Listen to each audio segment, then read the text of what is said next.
Welcome to Halloween season from me, the Night King, Ian Night King. You know, you're right, I do try too hard.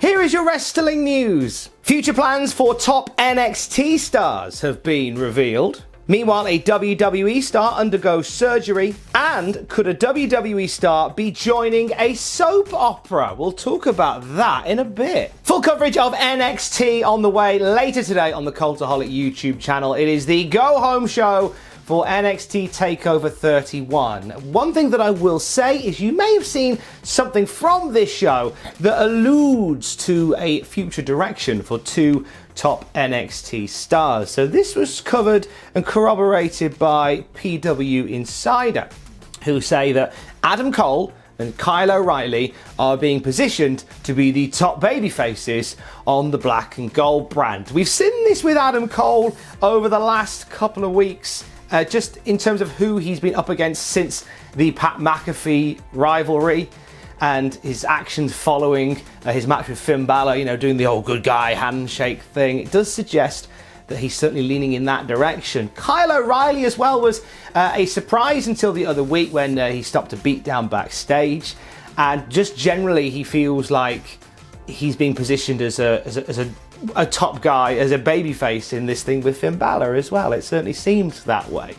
So we'll probably get a bit more of an idea of where they're going with this post NXT. I love the idea of having a civil war within the Undisputed Era, because whilst there is talk of Adam Cole and Kyle O'Reilly becoming the top babyfaces, nothing's really being said when it comes to Bobby Fish and Roderick Strong, who have continued just to be the arseholes we love dearly on that brand, as well as the bad eggs. So we could easily see like a civil war with the Undisputed Era dominate the last part of this year on NXT, and that I'm for. I like the idea of this divide down the middle, just freshen things up a little bit for them, but excited for this Sunday, seeing Kyle O'Reilly challenging for the NXT Championship. I think that's going to be a massive match for him and for Finn Balor as well. Predictions later today on the Cultaholic YouTube channel for NXT TakeOver as well. We'll stay with the black and gold brand. We send our best wishes to Tegan Knox. It has been confirmed by WWE that Tegan has suffered a torn ACL. It was last week she was taken out of the Battle Royal that she was meant to be in by Candice LeRae. That turned out to be a storyline thing, as Tegan had suffered an injury. She has since undergone surgery on her ACL, and now she is back on the road to recovery. This is a devastating turn of events for Tegan Knox, who she battled back from one knee injury only to return to get another knee injury, and she was finally starting to get into a rhythm on NXT, and consequently she's back on the shelf. We said nothing but the best to Tegan Knox, and it just breaks your heart for somebody for whom wrestling means so much, to constantly be fighting back from injuries. You know, there's a whole documentary on the WWE Performance Center's YouTube channel called The Comeback, and it's all about Tegan Knox fighting back from two major injuries.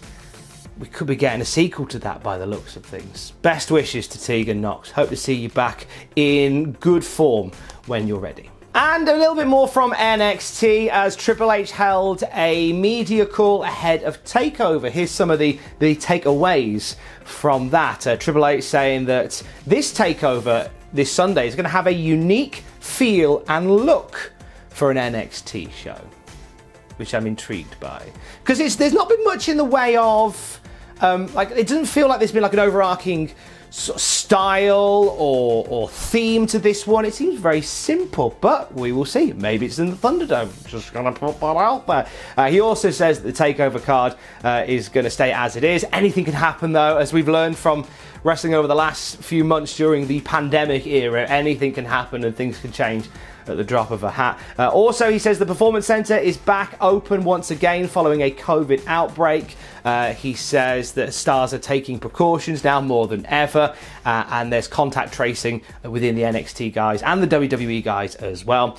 He speaks lovely about Kyle O'Reilly, says he's been part of their plans for NXT for a long time, and there was something that was in the works with Kyle O'Reilly, but the current state of things mean that they've sped that up, hence why we're at the point that where we're at now. I'm calling it Civil War with the Undisputed Era. I'm calling it. Asked about the draft that's coming up and whether it'll involve NXT, Triple H said that he genuinely does not know how NXT will be incorporated. I hope this is a worked answer, not a shoot one. Like, imagine having this brand where you're building everything and consequently all that goes out the window because, oh, by the way, we now want these guys for Raw and SmackDown. That's happened before, lest we forget. Triple H also asked if there have been any conversations about moving NXT to a different day. We mentioned this in a previous news video, how the numbers for both AEW and NXT are both greatly improved by them not competing against one another. AEW especially so. They were hitting over 1 million again when they went up against NXT.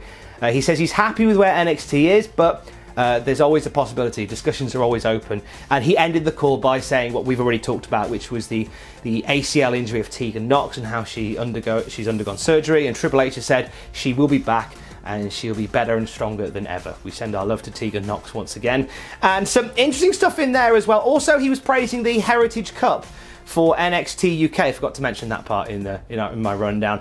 He's really excited about that. That starts tonight on NXT UK. Some British round system wrestling.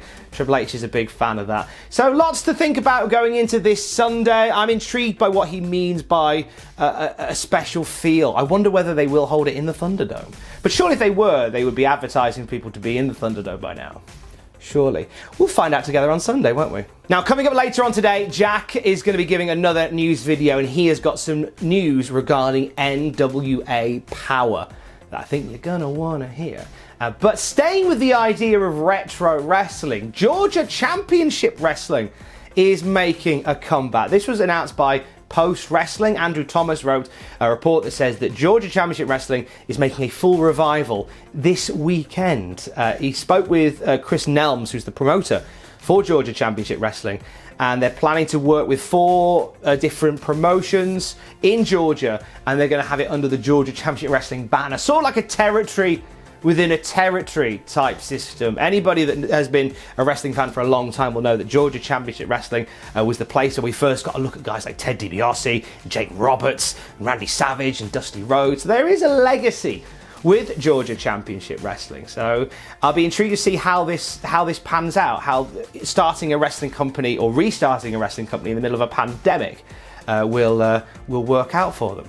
And finally, when we mention wrestling here in the United Kingdom, you can't but not talk about Coronation Street, the longest running episodic soap in the history of soap entertainment. It's seen some incredible wrestling moments over the years, has it not? That infamous Hell in a Cell match between Jack and Vera Duckworth, Gail Platt's reign of terror as 24/7 champion, and that heartbreaking moment where Ken Barlow cashed in his Money in the Bank briefcase on Deirdre. That Ken Barlow. We are talking about Coronation Street for a very particular reason. Paige is in the news today. She got very excited on Twitter the other night because she started getting followed on Twitter by the official Coronation Street soap opera Twitter account. Now, here in the UK, Coronation Street is a national institution, and it is like the longest running soap opera. And there's a lot of love here in the UK for Coronation Street. So this was a big deal. Paige tweeting out, for all my Brits out here, ITV Corrie just followed me. Could not be happier. Throw me in an episode of Corrie. And we had a tweet back from Coronation Street saying, hey, we just sent you a DM on your Insta. Little wavy emoji. Paige could be turning up in a future episode of Coronation Street. I'm very intrigued to see how Paige will blend in with Coronation Street. I wanted to go into the Rover's Return and flip and drop somebody with a Paige Turner. That'd be brilliant.